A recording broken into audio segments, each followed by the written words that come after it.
and welcome to the shower that I'm in. I took a shower today. Not in this one, because that would be gross. But I did. I actually did so for the sole purpose of not having to put my hair up in this video. So, yeah.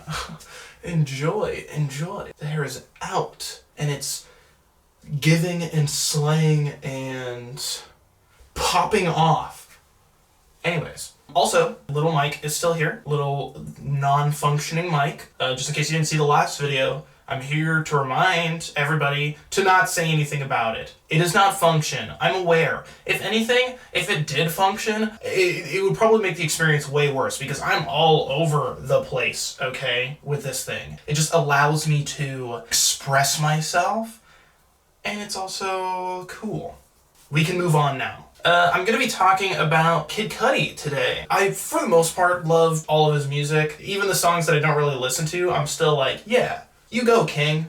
You go, King. You know? I have always, as a diehard Kid Cudi fan, I've always come to the defense of his most hated album, Speedin' Bullet to Heaven. Speedin' Bullet to Heaven is definitely his most experimental of all of his albums. That's absolutely undeniable. And as I said, I have always come to the strong defense of this album. There are parts of it at the end of some of the songs where they're like Beavis and Butthead sound bites that are like custom to the song. The lore is that Kid Cudi knows Beavis and Butthead basically, and they are listening to the album with you. And it's bad. It's like legitimately one of the most obnoxious, awful things to happen after you enjoy some good music. Beavis and Butthead come in and just ruin your day. It feels like you're in your room jamming out, just absolutely jamming out to music. You're vibing, you're chilling. And then right as the song ends, Beavis and Butthead fucking kick down your door and just come in and start just having a conversation that doesn't include you at all. They're just talking complete shit, complete gibberish, not even acknowledging you. You're just there. They just decided that they were gonna do this in your room. This is where they do this now. It's fucking obnoxious. Like, I can't lie. But, you know, I always just said, just skip those parts. That's what I do. Oh. That's what I do. I anticipate them. Once the song starts coming to an end, I just switch to the next song because I know what is coming. I just always kind of had this impression, you know, like, well, there's around 5 songs that I really like, and so there are probably around 10 to 13 songs that I think are solid, and like what? There are like maybe anywhere from 15 to like 18 songs on the album. What did I mean by that?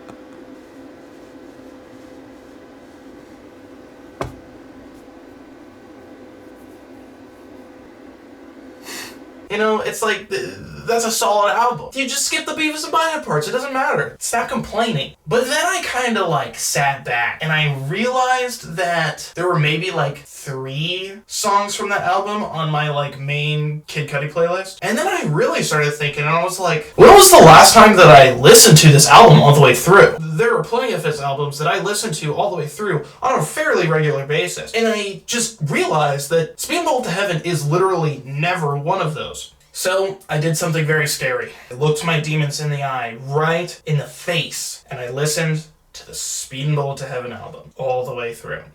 And I unfortunately feel the need to apologize to everyone who I ever argued with about it. It wasn't for me. Not only was it not for me, but it was a way longer album than I ever thought it was. It was not 15 to 18 songs. It was 25, 26 if you count the acoustic version of the album's titular song, Speedin' Bullet to Heaven. That's a lot of music. That's a lot of songs to listen to. And if I'm being completely honest, there were like 5 that I liked, that like were like very good and that I listened to. Then there were like a few that were like decent that I thought were like, yeah, these are solid. These are good. And then everything else I just don't feel a need to listen to ever again. This literally feels so weird for me to say because I'm just not used to feeling this way about any of Scott's music. The fact that he's gone like out of his way to give the deep context about his mental state and like how that affected the songs makes me just just like feel kind of bad as like a fan of his. Like I wish that it resonated with me, or because the thing is the lyrics resonate with me, it's just the music is not very good to my ears. He has come out and said that that was like the darkest time of his life. That was the darkest place he'd ever been, and he was just saying fuck it and just wanted to express himself however he wanted, and the result of that is Speedin' Bullet to Heaven. But I just didn't really like it, and the Beavis and Butthead parts, I just don't get it. I just don't understand. Like, why? Like, was it just to be weird? Was it just wacky and kooky and crazy?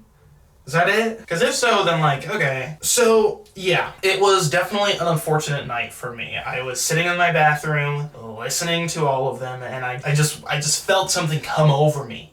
like I just really felt an unfortunate feeling attack my soul. It was not cool. This video is essentially just a way for me to say I'm sorry. I was wrong. This is not a good album. If less than 10 songs on your 25 song album are like things that I would listen to, then it's not an album that I like, unfortunately. And I have to come to terms with that. And I have to live this truth. Okay, I can no longer live a lie, and you know I've lived that lie for many years now. So I needed a way for me to track back, you know, to begin giving back to my community for the crimes that I've committed here. So at the beginning of the album, you get hit with 2 songs that are like pretty solid. And specifically that second song, Confused, is like the most popular song in the album. Then Confused ends. And then you're hit with like a barrage of just insanity, just absolute chaos. Man in the Night, Fade to Red, and Adventures are like not good at all. I wrote down some of the lyrics from Adventures. He says at one point, her vagina is much too warm. He also says, no more chicken sandwiches? Yes, I'll pay for the damages. Adventures is also 100% the worst offender of the Beavis and Butthead bit. I highly recommend you actually listen to that one. In between those songs, there's a song called Screwed, which is fine. There's a song called The Nothing that was like, but it specifically had this beginning that made me really uncomfortable, where he was like talking about like giving him candy, like gimme candy, gimme candy, and I didn't like it one bit. Amen hurt my ears. Then finally, the first absolute banger for me, Handle with Care. Then the next song is called Judgmental Cunt, and it's like fine. I think it's definitely like a driving down the freeway type song. Ooh, there's a song called Seance Chaos. It literally sounds exactly like if Kid Cudi transformed into a like teenage kid in a shitty garage band, just like wailing into a mic. Ooh, he also has a part in that song where he goes, hello birdie, what's the wordy? So that kind of caps off the like very chaotic start to the album. But then you are greeted with Wedding Tux, which is in my opinion the like best and like least unhinged use of this rock style that Cudi has adopted in this album. There's a song called Angered Kids that like, of the songs that I think are not great, it's probably one of the better ones. It has this part that goes like, nah, and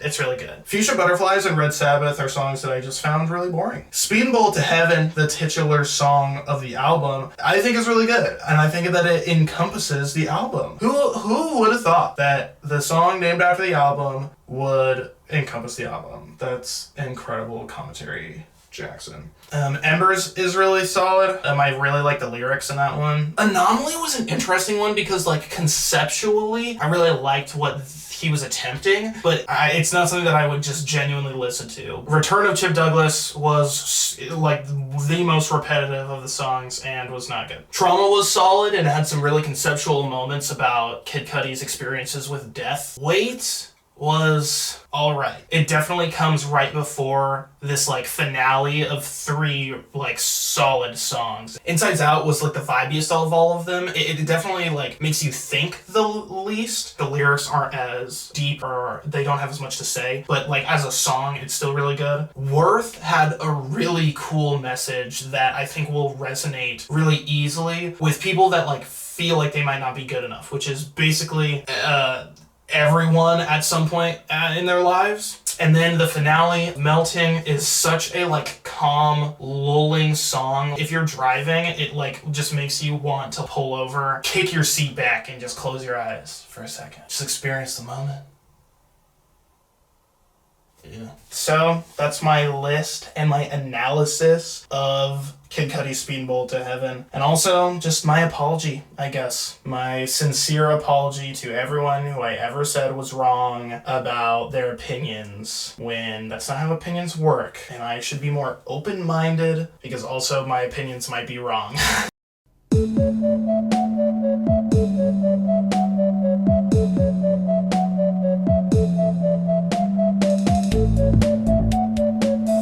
What else do I want to talk about? I don't think anything. Damn, I should have been wearing my Kid Cudi merch for this video.